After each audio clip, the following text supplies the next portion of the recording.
Una notizia mozzafiato ha appena sconvolto Napoli questa sera. E i tifosi del Napoli sono già in stato di massima allerta.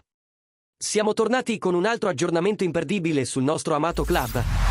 Con informazioni direttamente dal dietro le quinte, dove qualcosa di grande sta prendendo forma. Come sempre, la nostra missione è quella di tenervi aggiornati sulle novità più calde e rilevanti. Con una copertura che solo chi vive la passione azzurra può offrire. Ma prima di immergerci nell'argomento di oggi, che sta lasciando tutti a bocca aperta, lasciate il vostro like. Iscrivetevi al canale e attivate il campanellino, perché le prossime ore promettono di essere decisive. Quello che abbiamo ora è qualcosa che sta coinvolgendo non solo la dirigenza e lo staff tecnico, ma tutta la tifoseria, una mossa inaspettata che potrebbe cambiare il corso della stagione del Napoli. Qualcosa si sta preparando dietro le quinte, e promette di avere un grande impatto. Sì, stiamo parlando di Federico Chiesa, che torna ad essere fortemente legato al Napoli in questa fase decisiva della finestra di mercato. Con le trattative per Ndoye e Lookman bloccate da elevate richieste finanziarie, il club azzurro ha rivolto la sua attenzione a un nome che conosce la Serie A come pochi altri e che potrebbe adattarsi perfettamente allo schema di Antonio Conte.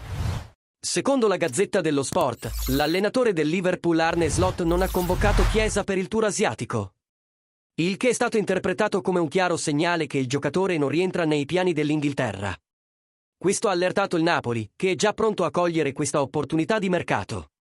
Conte ha sempre avuto Chiesa in grande considerazione e sa che, anche lontano dalla sua forma migliore, può essere un'arma decisiva sia in Serie A che nelle competizioni europee. Anche la volontà di Chiesa sembra chiara, vuole tornare a brillare in Italia, essere protagonista e, soprattutto, riconquistare il suo posto nella nazionale italiana. E quale scenario migliore per farlo se non giocare sotto la guida di Antonio Conte, in un progetto ambizioso, con visibilità europea e una tifoseria che respira calcio. Il giocatore sarebbe entusiasta all'idea di indossare la maglia del Napoli.